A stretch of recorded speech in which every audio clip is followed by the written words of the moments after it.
Thank you for inviting me here. I'm not the speaker that you wanted to hear, I think. The chap who was originally invited, a chap called Andy Saunders, who's written this talk, works for Trap NZ, could have answered that question about the server speed, but he's not here. Unfortunately, we're doing it, Ara Hikoi is an organisation I'll tell you about in a minute, but we're doing a festival next week. Andy's doing a lot of work on it. His car and his computer broke down at the same time. And he went, I can't do this. And so you got me instead.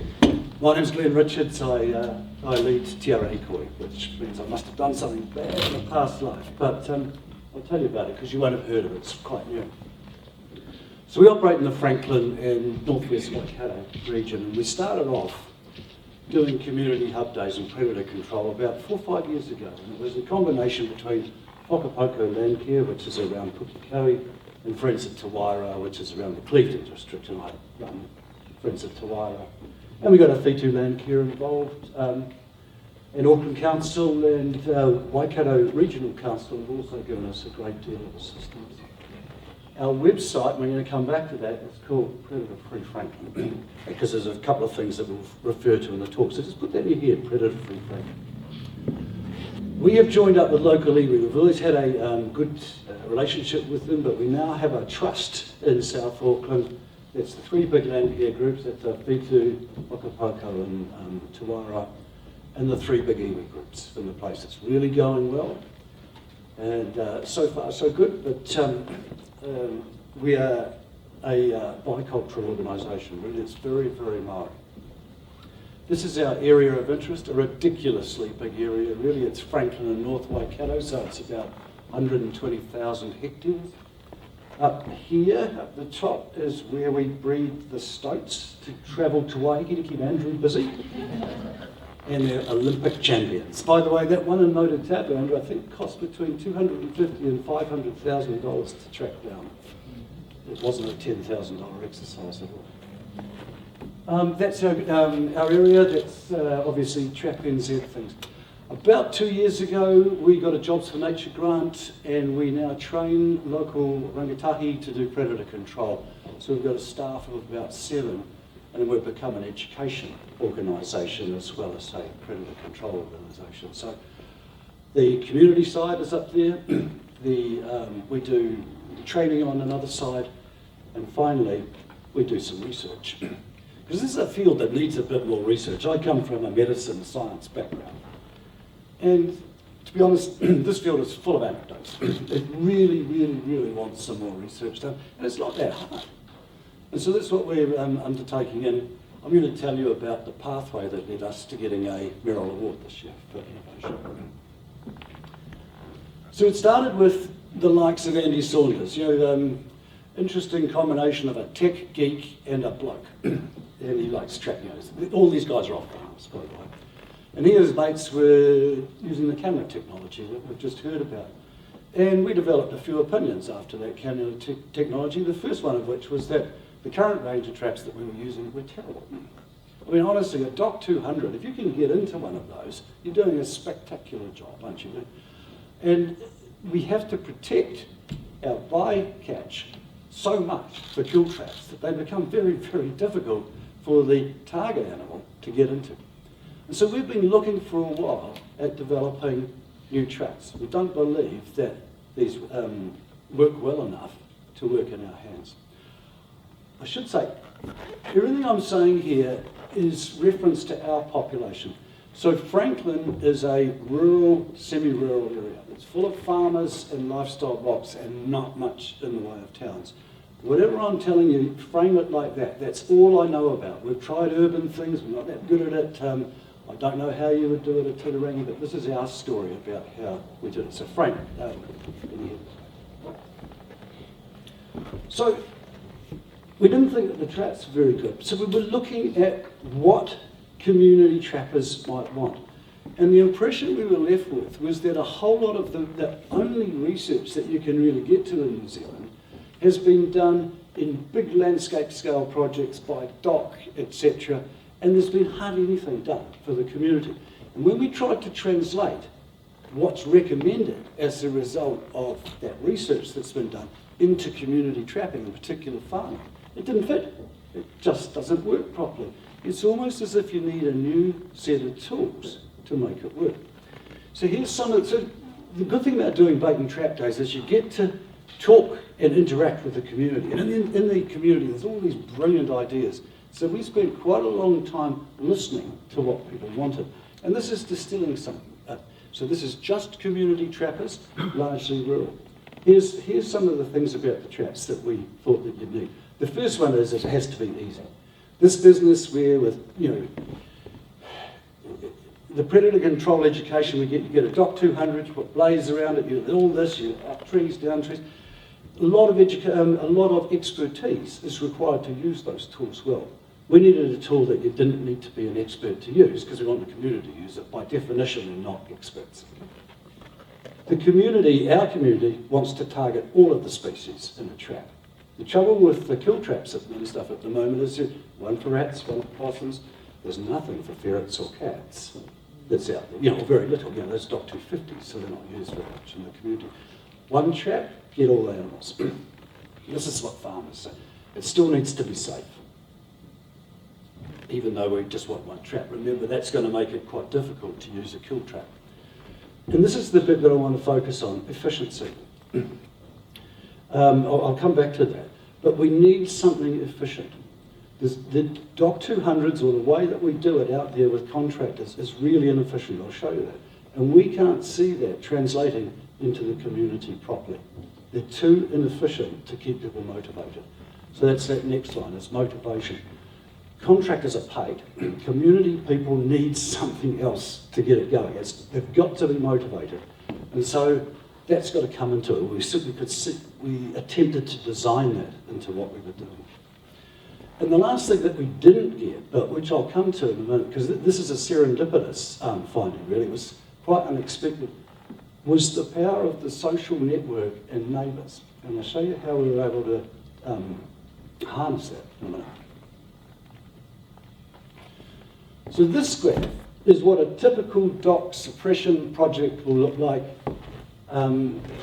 Anyway, you'll see this is the number of trap visits in the red, and that's the number of kills in the green. You can hardly see those because they're pretty close to zero. They'll be between 0 and 50.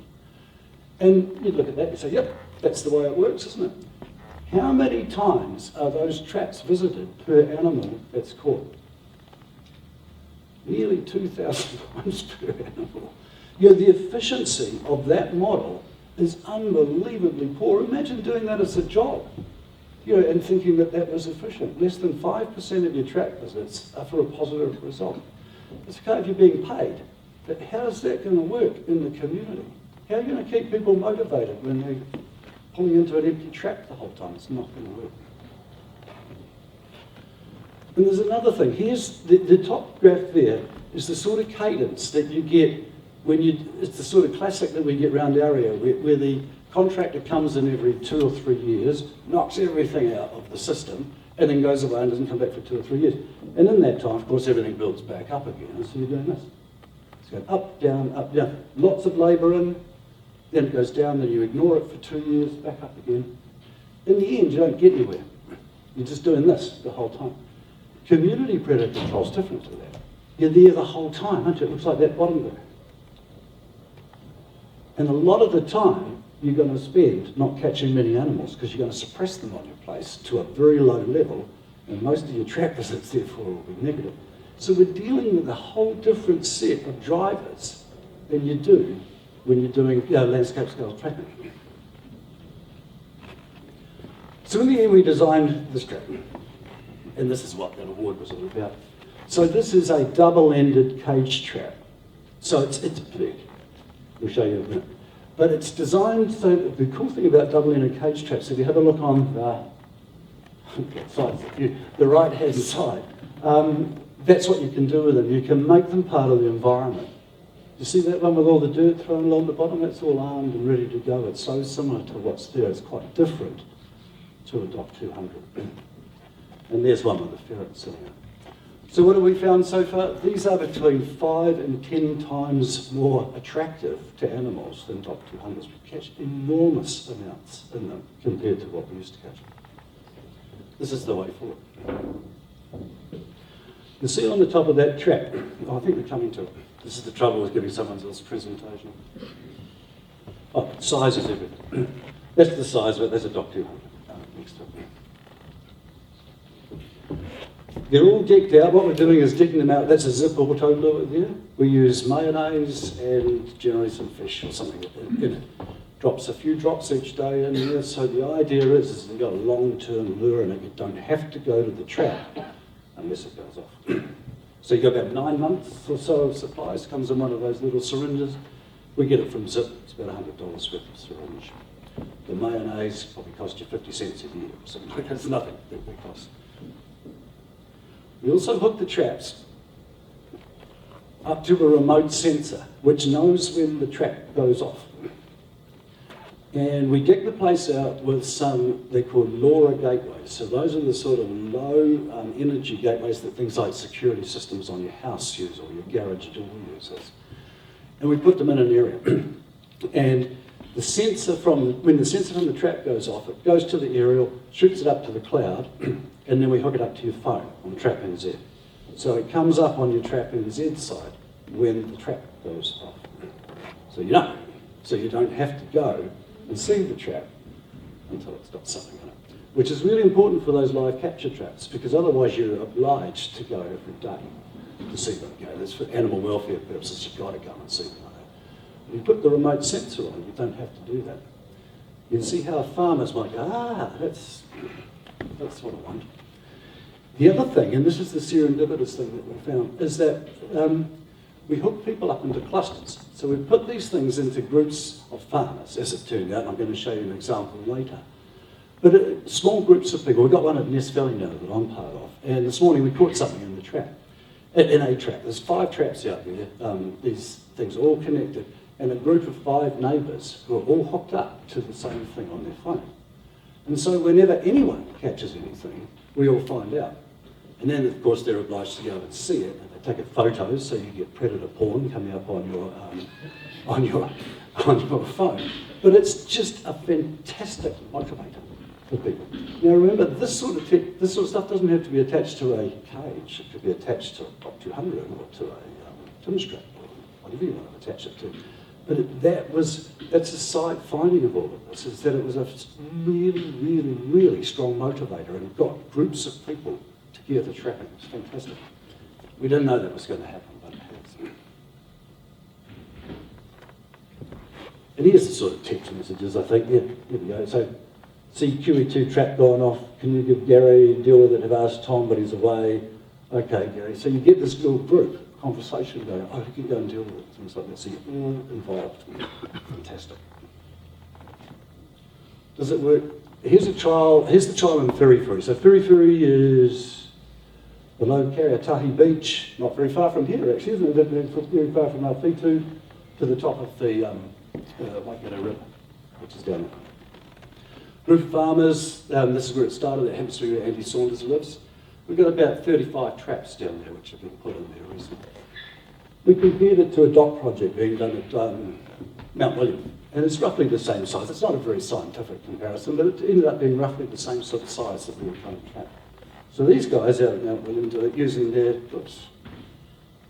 dock 200. Well, what we've looked at, this is the short version, is we looked at the efficiency. These guys, you'll have to believe me, but these guys using the smart cages are catching the same animals as the dock thing. But 60% return on visits to traps versus 5% return at the dock place. The other big advantage that you see about using these traps is you've got a much bigger range of predators coming in. You see in the dock example, we've got possums and rats. That's what you do when you get, they've got about, I can't remember how many, several hundred docks in that area. When you start using these smart cages, you get a couple of real big surprises. The numbers of ferrets and cats out there are astronomical, but you didn't know because you weren't looking for it. With your other traps, you don't usually use meg lures in your traps and things like that. And when you do, it's frightening. Frankly, it's frightening. The number of cats we catch is just there's about somewhere between 5 and 10 cats per ferret. And that's the extent of the problem that we have. So you get all the species as well. So we found this whole new issue that we didn't know that we had, caused by cats and birds.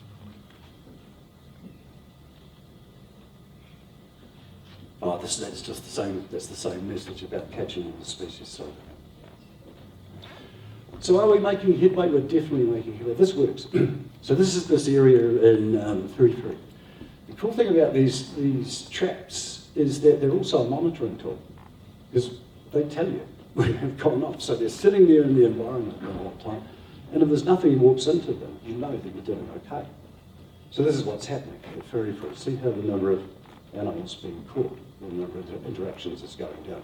We're getting major suppression of 4 different species of predators in 33 with 35 traps. This is good. I was doing a bait and trap day at Cleveton yesterday. There were 4 people came up and said, I've got to deal with my possums. And I said, why is that? They said, they're eating my lemons. That's exactly what was going on. They take the rinds and they leave them on the trees. Well, look, this is just a set of photos of various ducklings being caught in them. Of course, the cool thing about these is you get to identify what it is before it's put to death. The ducklings obviously didn't get put to death. It's though, they're classic ferrets and possums. So that's a little story about a bit of community innovation that's going on by listening to Kiwi blokes and doing something about it. And we've got something that really works on farms. We are supplying a lot of these things around the place now, so we get little clusters forming all over the spot, all over the place. Just a little plug, right at the end of this. We're doing a festival, that's why Andy Saunders isn't here. It's next week. It's online, so at least you can go and still get a car park. Well, you don't need to park your car. It's online, it's in the evenings. Look up Predator Free Franklin. There's a number of things coming across. There's number 1, so you'll get Andy Saunders talking about his favourite subject instead of me. Some stuff from Awhitu Landcare about their planting, etc. There's some good talks on Thursday first one from Hunua, Willow Van Hebdens. He's been in charge of the Kokaka Management Area Volunteer Program for 20 years. We've got Ben Paris, who's New Zealand's Batman, and some people from Manukau Beautification Trust. Following week, some more talks. I won't bore you with it, but here's another one coming up at the end. Trapping from farmers' perspectives, getting the wider community involved. That'll talk a bit about how this networking is working in farming communities. So if you want to see that, go look up the Predator Free Franklin website. Thank you, and any questions?